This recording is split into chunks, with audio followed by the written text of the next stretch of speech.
देखिए, हिंदुस्तान में अगर आपको मालूम करना है कि किस राज्य में चुनाव होने वाले हैं, आपको कुछ करने की जरूरत नहीं है। ये देख लीजिए ईबी, सीबीआई, इनकम टैक्स की रेड कहाँ पे हो रही है और मोदी जी का पॉलिटिकल टूरिज्म कौन सी स्टेट में हो रहा है, तो समझ लीजिए वो चुनाव होने वाले हैं वहां पे। पहली बात देखिए, मोदी सरकार की नीति क्या रही है? डराना धमकाना मोदी सरकार की नीति है।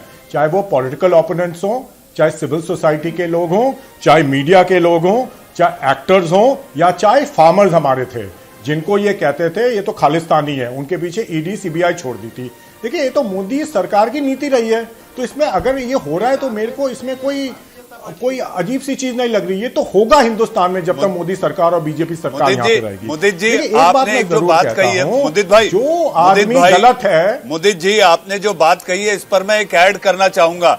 आपने चुनाव की एक नई संज्ञा दी। आपने कहा कि अगर कहीं पर रेड पड़ रहे हैं सियासत वालों के यहाँ, सियासतदानों के यहाँ, तो समझिए चुनाव होगा। मुझे राहत इंदौरी साहब का एक शेर याद आता है मुदित जी, अगर आपको भी याद हो। राहत साहब कहा करते थे, मरहूम राहत साहब कहा करते थे, सरहद पर अगर तनाव है तो समझो देश में चुनाव है। मुदित जी अपनी बात पूरी करें। हाँ, बिल्कुल ठीक कहा आपने। दूसरी बात मैं कहता हूं, जो भी गलत आदमी है, चाहे कांग्रेस का हो, बीजेपी का हो, चाहे समाजवादी पार्टी का, उसके ऊपर रेड होनी चाहिए, लॉ फॉलो होना चाहिए। लेकिन माफ करना, मुझे एक बीजेपी लीडर का नाम तो बता दें जिसके ऊपर रेड हुई हो पिछले 7 साल में। एक का नाम बता दें। क्या बीजेपी में लोग गलत काम नहीं करते? क्या येदियुरप्पा का नाम आप भूल गए? येदियुरप्पा जी व्यापम स्कैम में शिवराज जी खुद फंसे हुए थे।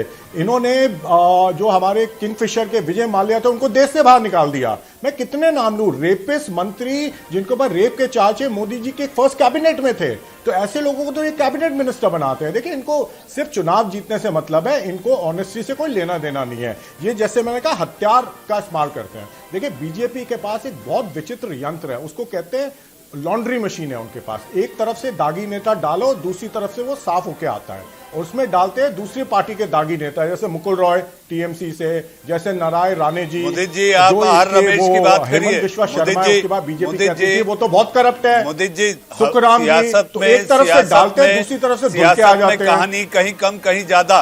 जी हाँ, आप ये बताइए, आर रमेश के खिलाफ आपके नेताओं ने क्या एक्शन लिया?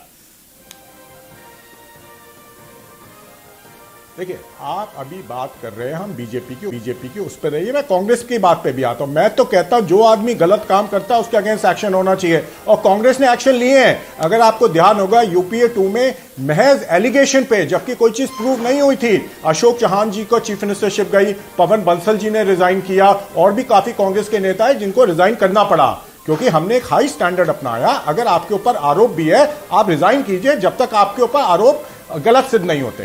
तो ये तो कांग्रेस का स्टैंड रहा है ना। आप बीजेपी का उल्टा स्टैंड देख लीजिए। सारे दागी नेता लेते हैं, फिर कहते हैं वो धुल गए, अपनी लॉन्ड्री मशीन में वो साफ करते हैं क्या उनको? सुखराम जी, जिसके अगेंस्ट बीजेपी कहती थी टेलीकॉम स्कैम के सबसे बड़े वो महानायक हैं, उनको अपनी पार्टी में हिमाचल प्रदेश में